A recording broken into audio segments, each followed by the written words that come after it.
Mary redeemed a $50,000 cash prize playing Chumba Casino this year. I was only playing for fun, so winning this was a dream come true. Chumba Casino is America's #1 social casino experience. It's serious fun. With over 80 casino-style games to choose from, you too could win life-changing amounts of cash. Be like Mary. Log on to ChumbaCasino.com and give them a whirl. That's ChumbaCasino.com. No purchase necessary. Void where prohibited by law. 18 plus. Terms and conditions apply. See website for details. The voice in the preceding commercial was not the actual voice of a winner.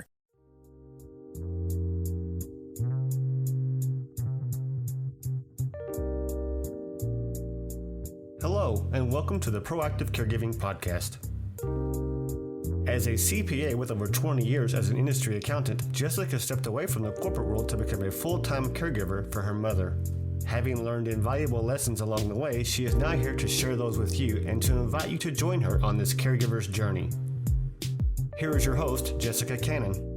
Welcome to episode 2 of Medicare with Joe and Monique Barajas. Like I said before, we knew this would be an in-depth conversation, so get your notes back out as we pick up where we left off talking about the donut hole. And last time we actually spoke of several areas that we didn't have a chance to get into, so this time I wanted to go a little further. And one of those areas that there is some confusion around is what people call the donut hole, what Medicare refers to as the donut hole. And that is, I can see why it would be a little confusing with there being 4 stages. Can you break those down for me? So, as you said, there are 4 stages to the coverage gap. It's over the years grown the name the donut hole because there's a gap. You lose a gap or you have a gap of coverage. So in the first stage, if you pick a prescription drug plan, and again, this would be a separate insurance from your original Medicare Part A and B that you would purchase by itself. If you have purchased a separate Part D plan, prescription drug plan, you would have the annual deductible stage. That is stage 1, if that plan has a deductible. What that means is, whatever the deductible number is, you would pay 100% of the cost of your drug until you reach that annual deductible. Can I add also that you can have with the Medicare Advantage plan with prescriptions that some of the prescription drugs like the tier 3s, which are like the name brand drugs or specialty, right, you will have most likely have a deductible for those. So that also takes into effect if you have a Medicare Advantage plan.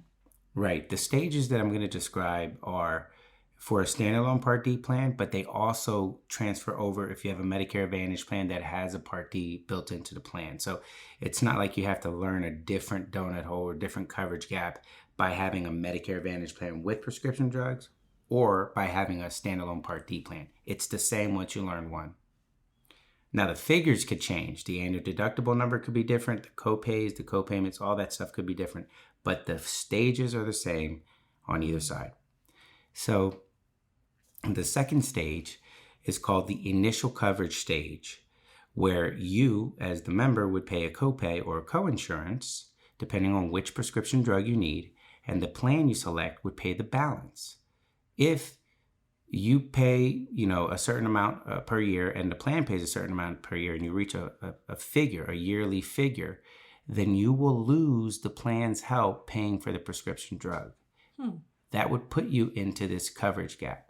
But before you get there, I do want to state that this coverage gap, everybody hears about it and they get pretty nervous thinking, oh no, I could hit the gap. And, is this going to be a situation where I purchase a drug plan, I have one drug, and now I'm going to get into this donut hole? That's not the case. It basically takes into account what your copay is plus the company that's going to pay. So you pay $5 for a $50 drug. The plan you select pays $45. That adds up to $50. That $50, not your $5, is going to subtract from whatever the yearly limit that you have to reach is. If you reach that yearly limit, and that's the key word there, if. Mm-hmm. If you do reach it, that's where you go into the coverage gap or the donut hole. And what happens when you do reach that is the plan, even though it's going to be there to help with some drug discounts, basically the plan takes a step back and lets you pay 25% of the drug cost for your generics and your brand name. There's another limit within the gap that you could reach if you have not come to January 1st. Because so The January 1st timeframe kind of helps you reset back to the annual deductible stage or the initial coverage stage. But assuming you haven't reached January 1st yet, when you're in this coverage gap, you stay there until you reach another yearly limit. And the reason I'm not stating the limits is because they do vary year to year. Right. And the 25%. The 25% stays pretty fixed, but you stay with the 25%. Now, if you do reach the yearly limit in the coverage gap, you would then go to the fourth stage, which is known as the catastrophic coverage. And once you reach that, instead of your drug costs going up, they actually go down, where you would pay a fixed copay for your generics. But if you have a brand name or any kind of specialty drug, you would either pay a copay or co-insurance, depending on whichever is greater. And in that stage, you would stay there until January 1st, if you get into that. That's why it's called catastrophic. Those are the four stages. They kind of say, okay, you've paid, you've paid a lot, so we're going to give you a break on the catastrophic side. That's a relief, especially when you exactly, and especially if you're taking really expensive drugs. So we have clients that take, tier specialty drugs that they add up fast. They can get in the donut hole in the second month of the year. Wow, it's protection, so it's a good thing. Absolutely. Mm-hmm. So, being that we're looking at protection, and when you were talking insurance, having the supplemental plans and knowing how much insurance do I have, is there such a thing that I would have too much insurance, or can I actually double up and get insurance on both ends with the supplementals? So the only time you can double up, like I mentioned in last episode, is that if you have VA. So you could have VA coverage and, like, for example, VA TRICARE, right, and an Advantage plan. That's a special circumstance. Mm-hmm. But in any other case, you cannot have a supplement and an Advantage plan. You cannot be double covered. Or you can't have an employer group plan and a supplement, or an employer group plan and an Advantage plan. Okay. So it has to be a one. Yeah, and Joe, I think, has a good story about that.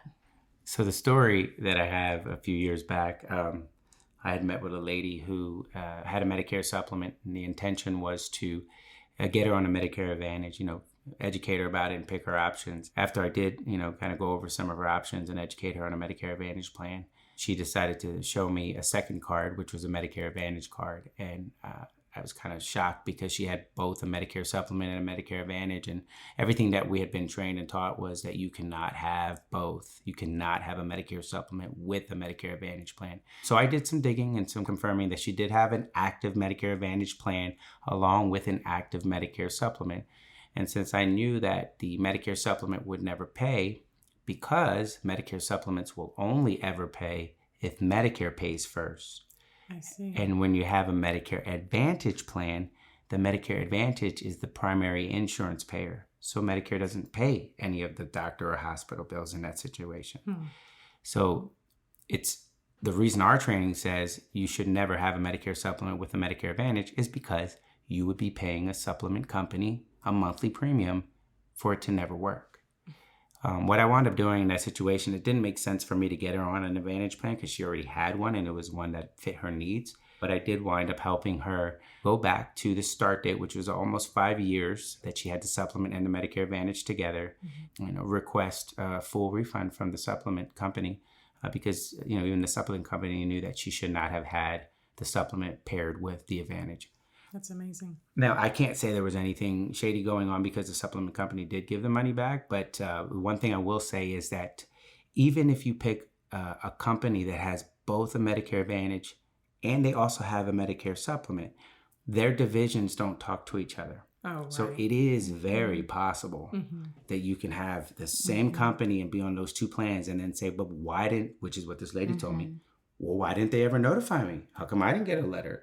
And I asked her, did you ever need to use the Medicare supplement? And thank goodness in the last 5 years or at that time, she just never had to use it. So that's why it never came up. And we kind of caught it in time. And just to add on to that, we always tell our agents, if you're switching from a supplement to an Advantage to save that premium, you always have to let your supplement company know that you want to cancel. Or like in her case, she probably didn't. And so they have no idea. Right. So she's going to still be paying that premium and not even be able to use it because So it's just really important for anyone listening, if you're considering switching from a supplement to a Medicare Advantage, you have to call your supplement company and make sure you cancel with your supplement company. Now, if you have a drug plan, because it's run through CMS, you know, if you switch to a Medicare Advantage plan with prescription drugs, it would cancel that. Okay. We just don't want our clients getting double charged for getting something like that. I know last time we were talking about misconceptions, and I hear this all the time, and I don't know why I just thought of it, but every time I talk to somebody, they think that their Medicare is being replaced. The quote unquote replacement. And so I just want people to know that if they're getting on an Advantage plan, their Medicare is not getting replaced. I see. It's not a replacement. You have to have your A and B. When they hear Medicare replacement card, they think they lose Medicare. And it's not the case. You have to have Medicare A and B to get on an Advantage plan. The only thing is you keep your Medicare card at home in a safe place. You don't show it to a provider or pharmacy. You show the Advantage plan card, because the Advantage plan card covers everything, because it combines everything into one card. So it's in addition to, not right. And so I just wanted to clarify that. That's a good point to make. Yeah, and I think in the last episode I may have mentioned, but it bears reiterating that the Medicare itself is designed, when you get on an Advantage plan, it's designed to pay the Advantage company to take care of you. And so the reason for the lower premiums is because there's funds that Medicare is taking from you on your Social Security, from your Social Security, and then they're turning around and they're sending it to the Medicare Advantage company. So in Medicare's eyes, every single month, they're already paying your hospital and doctor bill, right? But they're paying it in the form of your premium so that you can have this Advantage plan that's offering you the same Part A that you would have if you had Medicare by itself, the same Part B, and then it's offering you the additional benefits that the Advantage company is promising. So I just kind of wanted to reiterate that, you know, in this topic. With all this information that's out there, it's easy to be confused, for one, and because of that confusion, it seems like it's also easy for people out there to take advantage of seniors who don't know better. And even now, our younger caregivers who, again, may not know better or any different, because, you know, there are so many details. So if someone was going to reach out to either you or not, if they looked at something like Medicare.gov, what would they find if they went and looked something? Yeah, no, that's a really good website to look. Medicare.gov. Anything with a .gov is a government site. Social Security, SSA.gov. What we hear now is these scammers are on SSA.com, Medicare.com, and so that can be really confusing. So just knowing the URL, anything with a .gov, that's a government website. And I actually got a call yesterday from a client of mine who got a call, I say quote unquote call, from somebody from Social Security in New York City. Now my client's in Texas. Why is he getting a call from New York City? So it was already a red flag. And he was like already asking questions. And my client's like, oh, why don't you just mail me something? So my client called me right away and was like, I think I got scammed. And so I got on the computer and I checked, and I said, sure enough, that phone number was a scammer's number. I said, Social Security will never call you. Right. So just keep in mind, just want to put it out there in the universe. You're not going to get a call from Social Security. No, you have to call them. You have to call them.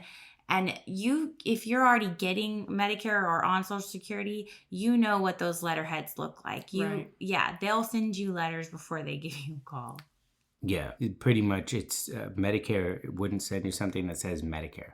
It's actually the Center for Medicare and Medicaid Services, otherwise known as CMS. You might get something in the mail that says CMS, and that's real. Or I guess they could spam that too, but for the most part, that's real. But if you're being told to go to MedicareUSA.com, I think there's MedicareCompareUSA.com. Yeah, there's so many names. Yeah, Medicare101.com. Anything that says, even if it has Medicare's name in it, .com, it's a sales agency or a fraudulent one or whatever the case is.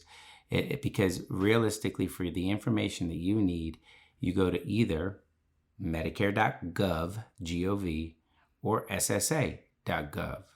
Social Security Administration, that's what SSA stands for. Right. Yeah. And another thing to add is around this time in September, everyone who's on Medicare is going to be receiving a book from Medicare. It's called Medicare and You. Mm-hmm. And everyone on Medicare receives this book. And it literally has all the plans in your area and any changes.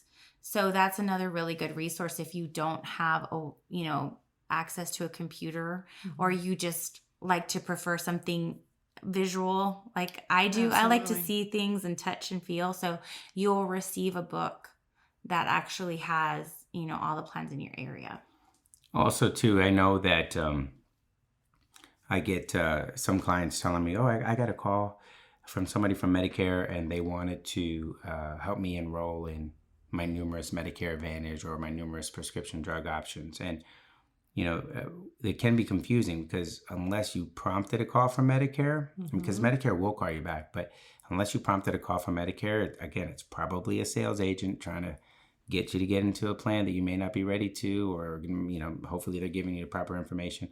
But if you were to call Medicare, what could happen is they could turn you over to not necessarily a sales agent, but just somebody who's there to let you know your options, and they can help you auto enroll, but they're not sales agents.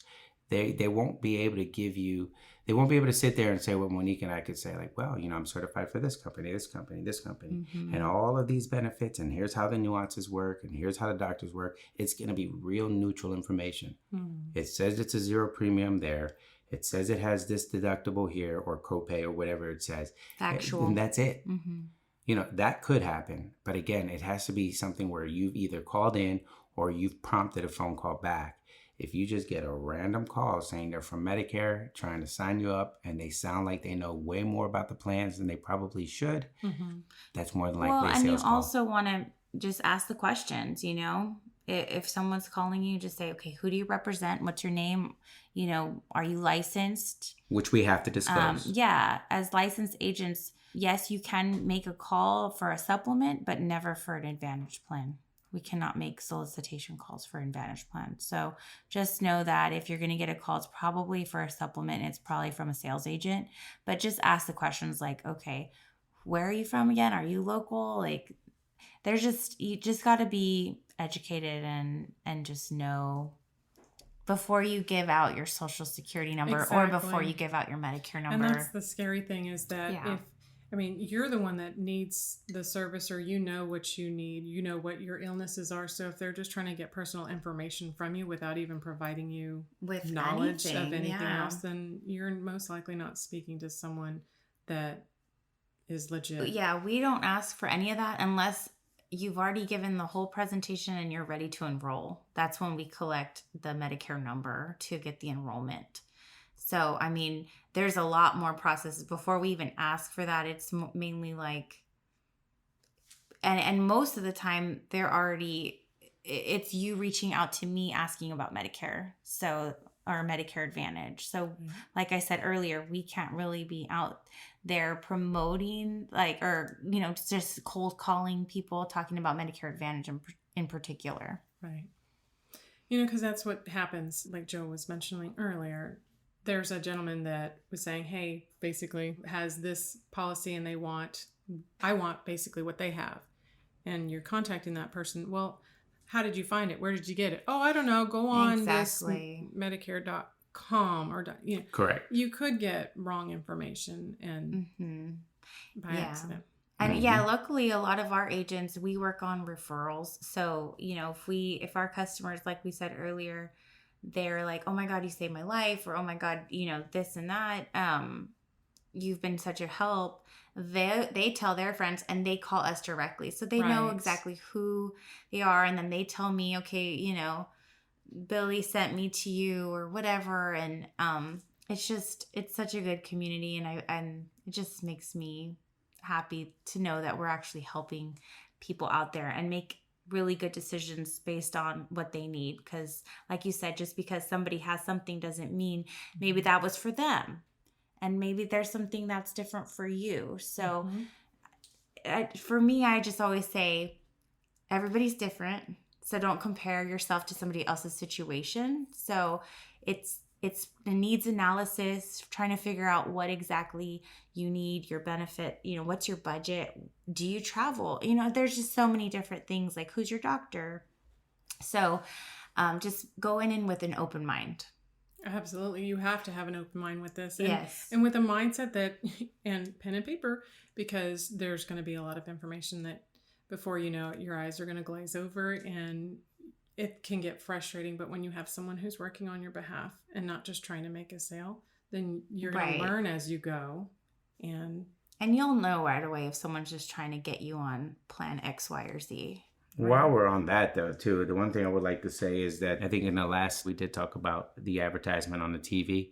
And a lot of times if you hear some of these added benefits that they offer, whatever they say, dental, vision, hearing, it is always going to be pertinent to your zip code, to your current situation, to each plan's offering. So there really shouldn't be, no one should be saying a blanket statement of you are eligible, you deserve these, or you could get these. Those terms aren't always true. It just, you may be eligible for these. And so you really have to do your research and hopefully get with an agent to go over which plans may have, if dental is more important to you, maybe than transportation, for example, and one plan offers more of it and the other doesn't offer any of it. I mean, these are the situations that you would be looking at, but they know on the TV, on the ads, they say that you can get all of them, and that's just not true. But it has like a small disclaimer at the bottom that's hard to read, and it says, of course, and then it says it there at the very bottom where no one really reads. Right. And that's where you have to make sure you're comparing apples to apples. Correct. Yeah. And you're in the right area. Yeah. This is the information. This is why it gets to be very frustrating for me when I reach this area where there's so much that needs to be understood, and dealing with a time period, and then you're juggling your day-to-day, you're juggling the care for your loved one, and it's hard to get all of this in. And one of the things that I had to experience was helping mom, finally figured out what she needed, knew the number that I needed to contact or find the person, and eventually they said I could speak to them on behalf of my mother, but they needed her physically there to confirm I was in fact talking for her and that she could give them the permission over the phone. This is where that compliance area comes in.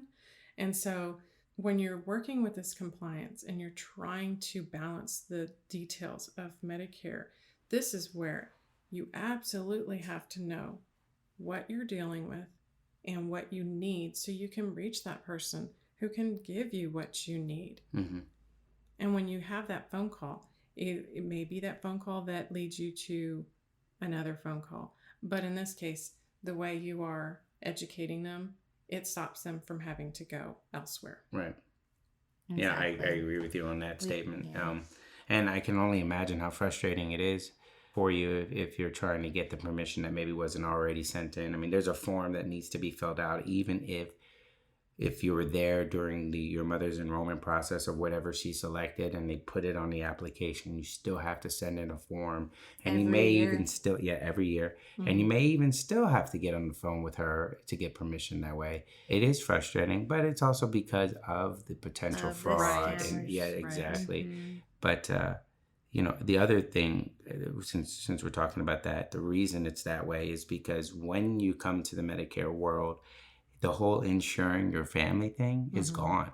It's all individualized. So you and your spouse would have your own separate Medicare cards. And so if one of you like company A that you're going to put with Medicare, but the other like company B, that's fine because it's individualized. And you're not going to insure each other. You're insuring yourself and only yourself. And I run into situations where 65-year-old people are still, grandparents of their grandchild, but they're the actual parent or guardian. And they're like, I need to insure my child, who's 9 or 12 or 14. True. And you cannot do that with Medicare. You have to get a standalone plan somewhere else because Medicare is individualized. It's a solid point, because that is something that we said in a previous show, that you're used to what you had in the corporate world or working along, and it may have similarities, but when it comes down to it, it's not exactly the same. And that is something to consider. Right. It's true. Yep. The terminologies will carry over. Deductibles, co-pays, co-insurances. And I do think that if you learn that real well, that eliminates some of the learning curve, you know? Yeah. And it is a learning curve. Yeah, because I have some clients that are Medicare eligible and they have, you know, a 24-year-old or a 25-year-old, somebody who's under 26 on their employer plan, you know, because you can still insure up to 26. I think that's what the age is now. Yeah, and they're like eager to get on Medicare, but they're like, I don't want to drop because then my son or daughter is going to lose their insurance. And then they get to a point where, you know, they're past 26 and they end up getting off their employer plan and saving a lot of money that way. I actually do run into that a lot with husbands and wives on the TRS program. That's like, you know, I have to pay whatever it is, $400 or $500 a month to keep my husband or wife. To add a spouse, on it. Just skyrockets. Well, because if they go individually to the Medicare, they can insure their spouse, and sometimes it's actually cheaper to be on the employer plan than for you to leave and go on Medicare and then send your spouse on some individualized plan out in the street, right? Wow. Because they don't have Medicare, so it can be more expensive that way, and it's better to stay on the employer plan. So many scenarios to consider, but it's always good to talk to an expert. You know, and now that you say that, I realize now why some people stay on past, you know, they choose to stay on. Some people aren't ready for retirement at 65. That's an age that is thrown out there for eligibility, but some people aren't ready for retirement at that point. And they do still receive a benefit to stay working and active and keep the plans going, but they have to, at that point, they start having to consider their own personal needs over their family's needs, and it does create a little bit of a decision making. And I did also want to mention, going back to just having original Medicare, and if you're a spouse of somebody who didn't work, I believe you can still get the Medicare A and B through the spouse. Correct. Yeah. So just like even if you haven't worked and you were just a stay-at-home mom and never put in those hours, you can pull it from your husband, or vice versa. If the husband was a stay-at-home dad, vice versa, they could pull it from their spouse. As long as they have worked, you know, at least 40 quarters and paid into the Social Security system. And same thing with children too. If they're disabled, they can pull it from their parent. Oh, that's good to know. I like to call the stay-at-home parents the home engineers. Love that. That's great. Their positions are far greater than anyone could ever imagine what they would be. It's a full-time job. It is. It absolutely is. It never stops. So this has been a lot of information to digest, and I understand that insurance in general it's tricky, and you're dealing with costs, you're dealing with benefits, you're dealing with changing needs, but if you're not in a mindset to even think about them and you're just dismissing it, you're actually going to end up costing yourself more money in the long run. And so I would like you to take the time, if you haven't already, especially with an approaching an open enrollment time period now, to either look at your current policy, see what you've got. Does it still cover? Do you need to update it? Maybe your loved one has something that it was set and put on the back of their mind and forgotten. Have you reviewed it anytime? Have they reviewed it? Have you maybe take some time, sit down with your parent and ask them, so, hey, mom and dad, what is it that you have? What kind of coverage do you have? And maybe it's an opportunity for you to learn, so that as maybe what they have is what they need at this point. But as time continues to change and, you know, life happens, it just does. And so when it happens, you are prepared, because you know in your mind, or maybe it's that back of your mind, oh, I looked into this when the time was there, and now I know I may not need this now. They may not need this now, but I know of this. And regardless of the changes that happen in the political world, these are things that you need to be aware of, what they are now and what they may change to be. Because that may honestly be what changes your mind as whether you work or not, where you work or not. Is it worth it? Mm-hmm. Exactly. Mm-hmm. Exactly. These are items that it may not reduce or remove all the stress of a caregiver, but when you are having to help your loved one and you are on the phone and you are in unknown territory, it's hard to understand and digest everything that's being given to you. And so to avoid that fire hose, drinking from the fire hose knowledge, take it piecemeal. Mm-hmm. Take advantage of the opportunity, the time, and take it in That's piecemeal. great advice. Believe it or not, I think the Medicare part itself is the easier part. It's what is a supplement? What is a Medicare Part D Right. plan? What is Medicare Advantage? But Medicare Part A and Part B is just hospital and doctor coverage. And It took me the longest time to understand the differences between Medicare and Medicaid, let alone Medicare and the Part A and B. Yeah, That's a whole other, that could be a whole other episode as well, the whole And so Medicaid side of everything. Medicare is, because you mentioned before, Medicare is a federally funded program, but Medicaid is run state by state. Exactly. Correct. So you may find some similarity in your states where you are, but Medicaid is a whole nother It's ballgame. Yeah, it's a whole different subject. Yeah. it really is. It's And all- that's what's it's- even more confusing because, you could have, there's Medicaid under 65. So that has nothing to do with Medicare. Right. And some people qualify for that and some people don't. And their eligibility and requirement rules are completely different than what it would be when you're over 65 and you have Medicare. It's also different if you're under 65 and you have Medicare and you're getting Medicaid. So, Yep. but and Medicaid is a good yeah. thing that'll help people for sure. And but, it varies, like you said, state by state, and there's different levels. And so we have a lot of Medicare, Medicaid clients too, and there's plans specifically for them. So if you are eligible or think you're eligible, I say apply. You just never know. A lot of my clients are like, well, I'm not sure if they'll accept me. And I said, well, it's better. You might as well try. Submit the application. The worst thing they can say is no. Exactly. The best thing they can say is yes, or even extra help will help. There's if you don't qualify for full Medicaid, there's something called extra help, a low income subsidy, where you get extra help for your prescription meds. And so again, that's based on all you can apply on ssa.gov. So I actually have situations where whether they're under 65 or over 65, somebody has Medicare and Medicaid, and again, they didn't read properly, and they look at a Medicare Advantage plan and they see one that is only designed for those who have Medicare only, and they see all of the copays that they would have to pay. And this is somebody who's on Medicare and Medicaid, which would sometimes mean that they have more fixed income. Exactly. And so it is important to know that even though we're throwing out all these terms and talking about all these options that go with Medicare, there is special needs options, which are those who have Medicare and Medicaid that are designed to make sure that your primary, your specialist, your hospital copays are zero copay, because the Medicaid steps in to help. So, and which is what somebody who has Medicare and Medicaid has now. And so it's not designed to take away what they currently have. It's just designed to come and enhance what they currently have.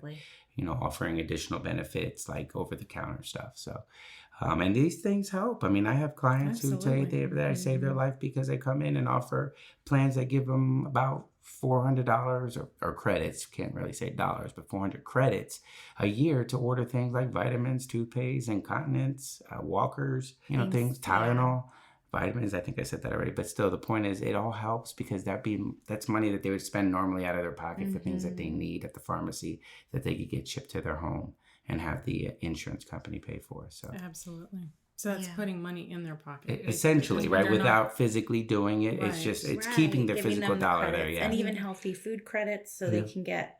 Some of them will be stipends offering and that stuff kind of like that. healthy meal So deal and all they that have stuff. that in certain areas already. Yeah. So lots of extra benefits that people can be eligible for that they don't even know they're eligible for. Right. And I think, unfortunately, sometimes when people are on Medicare or Medicaid, they compare that to others. And so they don't even know. If someone doesn't have it, they don't know that it exists.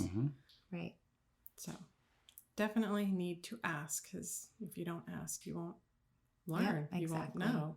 So thank you guys for going through this information with me. You totally helped me personally, because I have my own notes of what I need to follow up on Mom's Medicare. But at the same time, I hope this has helped you, the caregiver out there that didn't know this was out there. And I hope this has brought some attention to the younger caregiver out there that may have heard the word Medicare. And you just, maybe like I did years ago, rolled my eyes and thought, I don't need it. I'm too young. That's later. Well, when you enter this world of a caregiver, nothing is too soon or too late, or majority of the time it's too late. We should have acted sooner or something to that effect. So take the time, take advantage of the time, be proactive. So as they go through this information and they realize they want to make some updates, Monique and Joe, how do the others find you to help with their plans? So we do have a website. It's www.barajasinsurancegroup.com. I'll spell it. It's Barajas, that's B as in boy, ARAJAS, and then the word insurance group. So www.barajasinsurancegroup.com. You can also call us at 1-888-347-2278. That's 1-888-347-2278. We're also on social media, on Facebook, Instagram, so you could check out our posts, and you can message us there as well at Barajas Insurance Group. Excellent. Thank you, guys. Thank I you. really appreciate it. Appreciate it. So I hope this gave you more food for thought, ladies and gentlemen. I told you it was going to be a long one, and it's a lot of information. As you re-listen to it, because I'm sure many will, take your notes, follow through, and until next time, be proactive. Take care, everybody. Thank you for joining us today. We really hope you've enjoyed this episode. To learn more about proactive caregiving and to hear other episodes of this podcast, please visit www.jessicalazelcannon.com. This podcast is produced by Cannon Light Media, LLC, www.cannonlightmedia.com. Music provided by Chris Paradise.